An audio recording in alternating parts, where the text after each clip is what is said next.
Posible raw na nadamay lang sa isang insidente ng pamamaril si Emeline Calano na tinamaan ng bala sa ulo sa gitna ng pagsalubong sa bagong taon. Ayon po yan sa Malabon Police. Pero hindi kumbinsido rito ang ilang kamag-anak ng biktima.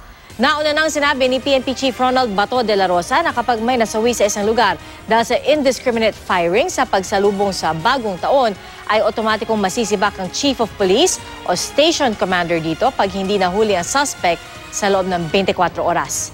Yan ang tinutukan ni Emil Sumangil, exclusive.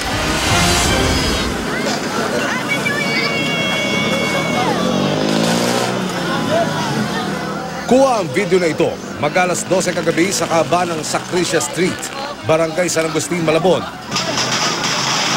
Habang masayang ipinagdiriwang ng mga taga roon ang pagsalubong sa bagong taon. Hindi na kuno ng video pero sa mismong oras at lugar din na ito, tinamaan ng bala sa ulo ang 15 anyos na si Emeline Calano habang nanonood ng fireworks display noong mga sandaling iyon. Saan po nangyari? Kaya po venue na yan. Dito ho? Walang dugo kasi. Okay, ano po ginagawa ng bata? Nag-chest tinitingnan niya yung may firework dito, ito po. Okay. Litrato. Nakausap namin ang mga kamag-anak ni Emeline.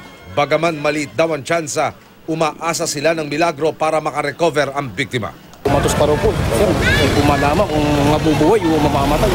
Hindi pa nagbibigay ng pahayag ang Malabon Police pero bukod sa posibilidad na biktima ng ligaw na bala ang dalagita, isa pa sa kanilang sinisiyasat ang anggulong nadamay at tinamaan ng bala ang dalagita mula sa baril na pinaputok ng lalaking namaril ng kaaway sa kanto ng kalsada.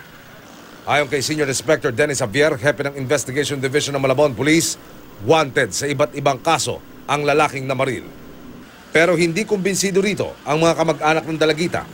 Ligaw na bala raw ang tumama sa kanya kaya't hangad nila ngayon ang hustisya. Wala pong nagbabarilan dito. Okay, Hindi po pwede magkaroon ng barilan Yes, sir. dito, sir. Wala po talaga nagpapaputok ng baril dito. Okay. Tagal na po namin dito. Mula po nung pinanganak ko, wala po nagpapaputok ng baril dito. Emil Sumangil, nakatutok, 24 oras.